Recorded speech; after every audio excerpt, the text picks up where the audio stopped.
میرے بھائیوں، محبت دل کی وابستگی، روح کا میلان، اس کو کہا جاتا ہے۔ دل انسانی جسم کا بادشاہ ہے۔ جو چیزیں دل میں پنپتی ہیں، جو خواہشات دل کے اندر قرار پکڑتی ہیں، سارا وجود وہی کرتا ہے۔ انسان کا پورا نظام اسی دل کی فرما برداری کرتا ہے، لیکن ہوتا یہ ہے کہ نہ چاہتے ہوئے بھی، سمجھ بوجھ رکھتے ہوئے بھی، چیزوں کے مضر اثرات سے آگاہی رکھتے ہوئے بھی بعض اوقات دل ایسی چیزوں کی طرف میلان کرتا ہے جو بڑی نقصان دہ ہوتی ہے۔ انسان کے وجود کا بھی، اس کی روح کا بھی، اس کے باطن کا بھی، وہ چیزیں بہت زیادہ نقصان کرتی ہیں، لیکن انسان ان سے بعض اوقات نجات نہیں حاصل کر پاتا۔ مثلا سب کو پتہ ہوتا ہے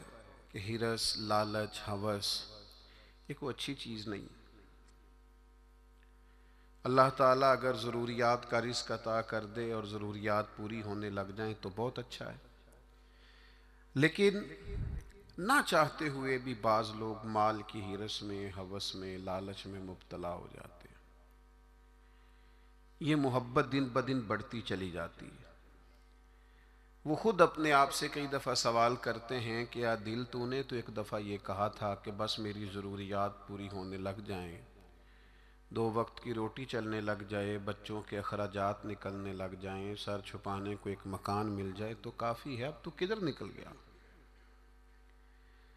لیکن بہت سارا اس سے بڑھ کر اللہ نے فضل کر دیا، خواہش سے بڑھ کر عطا کر دیا، لیکن کہیں ٹھہراؤ نہیں ہو پا رہا، دل روک نہیں رہا۔ روز مال کی محبت، مال کا لالچ بڑھتا چلا جاتا ہے۔ یہ اس قدر زیادہ نقصان کرتا ہے کہ نبی کریم صلی اللہ تعالی علیہ وسلم نے ارشاد فرمایا کہ دنیا کی محبت ہر گناہ کی جڑ ہے۔ یعنی لوگ سمجھتے ہیں کہ معمولی بات ہے کہ میرے دل میں مال کی محبت بیٹھ گئی ہے، لیکن یہ بڑا گہرا مرض ہے۔ بعض لوگ کہتے ہیں نا کہ یہ مرض آ جائے تو اس کی وجہ سے 70 مرض اور بھی لگ جاتے ہیں۔ تو یہ دنیا کی محبت وہ مرض ہے، مال کی محبت وہ بیماری ہے کہ جس کی وجہ سے سینکڑوں امراض پیدا ہوتے ہیں، حلال حرام کی تمیز اٹھ جاتی ہے، رشتوں کا تقدس پامال ہو جاتا ہے، بہن بھائیوں کے رشتوں میں دراڑ آ جاتی ہے۔ لوگ اس مال کی محبت میں مبتلا ہو کر خونی رشتوں تک کو بھول جاتے ہیں۔ تو اگر محبت کو صحیح رستہ نہ ملا، یہ محبت الہی اور محبت رسول صلی اللہ تعالی علیہ وسلم کے خوبصورت عنوانات کی عادی نہ ہوئی، تو پھر یاد رکھیے گا کہ مال کی محبت تو پورے طور پر اجاڑ دے گی، اندر کو تباہ کر دے گی۔ ایک دوسری محبت بڑا نقصان کرتی ہے، وہ ہے شہرت کی محبت۔ میں چاہا جاؤں، میری شہرت ہو جائے، لوگ مجھے جانیں، کوئی ایسا طریقہ اپناؤں جس کی وجہ سے دنیا کے اندر فیمس ہو جاؤں،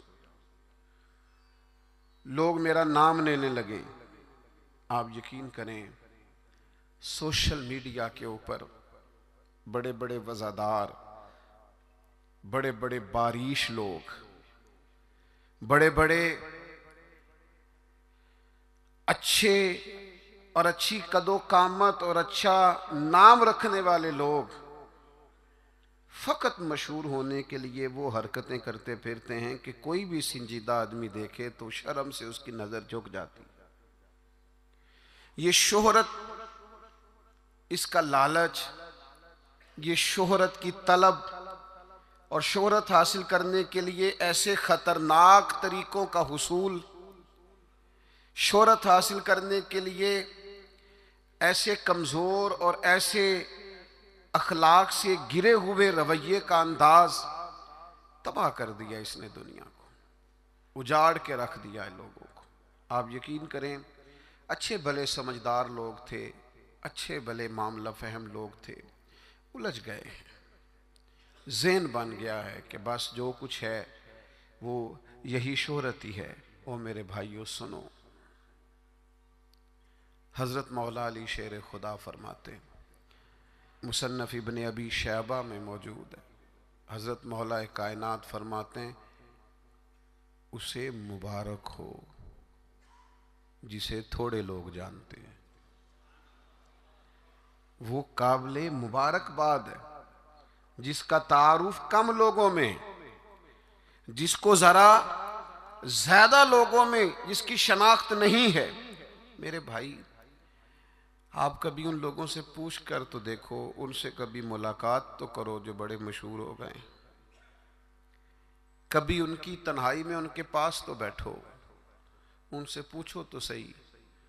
اس شہرت کے سبب سے انہیں کچھ ایسے کام بھی کرنا پڑتے ہیں جو وہ کرنا نہیں چاہتے، انہیں کچھ ایسے رستوں سے بھی گزرنا پڑتا ہے جہاں سے گزرنے کا کبھی انہوں نے سوچا بھی نہ تھا۔ وہ تو چاہتے تھے کہ کوئی تنہائی ہوتی، قرآن مجید کا نسخہ ہوتا، 500 دانے والی تسبیح ہوتی، کہیں مصلے کا نور ہوتا، دل میں ہو یاد تیری گوشہ تنہائی ہو، پھر تو خلوت میں عجب انجمن آرائی ہو۔ دل چاہتا تھا، لیکن یہ شہرت، اس کی طلب، ہاں ایک بات ہے، اگر آپ شہرت چاہتے ہیں، معروف ہونا چاہتے ہیں، مشہور ہونا چاہتے ہیں، بہت سارے لوگوں میں چاہتے ہیں کہ آپ کا نام سنہری حروف سے ہو اور زیادہ لوگ آپ کو جانے پہچانے، تو قرآن مجید نے نسخہ دیا ہے۔ فرمایا ان الذین آمنوا وعملوا الصالحات سیجعل لهم الرحمن ودا، جو ایمان لانے کے بعد نیک عمل کرے گا رب لوگوں کے دلوں میں محبت پیدا فرما دے گا، رحمان ایسا ماحول بنا دے گا کہ ان لوگوں کے دلوں میں، اللہ تعالیٰ لوگوں کے دلوں میں اس بندے کی محبت پیدا کر دے گا۔ ایک اور محبت ہوتی ہے، اولاد کی محبت، بڑی اچھی محبت ہے، ہونی چاہیے، لیکن اگر یہی اولاد شریعت کے راستے میں آنے لگے، اگر یہی اولاد اس طرح کا رویہ اختیار ہونے لگے کہ آپ کو اس کی خاطر حلال حرام کی تمیز بھولنا پڑے، یا اولاد کہیں رکاوٹ بنے شریعت کی راہ میں، تو پھر قرآن مجید نے کہا انما اموالکم و اولادکم فتنہ، پھر یہ تمہارے لیے آزمائش ہے، پھر تمہیں تھوڑا غور کرنا پڑے گا، تمہیں پھر دیکھنا پڑے گا، پھر تمہیں توجہ کرنی پڑے گی کہ کہیں اللہ رسول کے راستے میں تو نہیں آ رہی۔ حضرت ابوبکر صدیق رضی اللہ تعالیٰ عنہ کے بیٹے نے ایک دفعہ کہا تھا کہ ابا جی، مسلمان ہونے سے پہلے جب بدر کے دن میں کفار کی طرف سے لڑتے ہوئے آ رہا تھا تو آپ میری تلوار کی زد میں آ گئے تھے، میں آپ کو قتل کر سکتا تھا پر میں نے باپ سمجھ کر کے چھوڑ دیا۔ تو سیدنا ابوبکر صدیق فرمانے لگے بیٹا تو ابھی کلمہ نہیں پڑھتا تھا، تو نے مجھے باپ سمجھ کے چھوڑ دیا، اگر تو بدر والے دن میری تلوار کے نیچے آتا تو میں تجھے کبھی بیٹا سمجھ کے معاف نہ کرتا، دین کا مخالف سمجھ کے قتل کر دیتا۔ اس لیے کہ جو اولاد شریعت کے راستے میں آئے گی، دین کے راستے میں آئے گی، پیغام حق کے راستے میں آئے گی، اسے اولاد سمجھ کر درگزر تھوڑا کیا جائے گا۔ میرے عزیزو، وطن کی محبت بھی کبھی غالب آتی ہے، علاقے کی محبت بھی کبھی غالب آتی ہے۔ انسان جہاں پیدا ہوتا ہے، جہاں جوان ہوتا ہے، جہاں وقت گزارتا ہے، جہاں اس کے احباب ہوتے ہیں، جہاں اس کی دوستیاں ہوتی ہیں، جہاں اس کے تعلقات ہوتے ہیں، وہ محبت بھی کبھی غالب آتی ہے۔ لیکن یاد رکھنا، سارا کچھ ہی مکہ مکرمہ میں موجود تھا، وہیں پیدا ہوئے تھے صحابہ، وہیں دوستیاں تھیں، تعلق تھے، رشتہ داریاں تھیں، لیکن جب پتہ چلا نا کہ محبوب کو مدینہ پسند ہے تو پھر کسی نے بھی وطن سے پیار نہیں کیا، محمد عربی کے شہر سے محبت فرمائی ہے۔ آپ ان ساری محبتوں کو گنتے جائیں، وہ دولت کی ہو، وہ شہرت کی ہو، وہ اقتدار کی ہو، وہ اولاد کی ہو، وہ محبت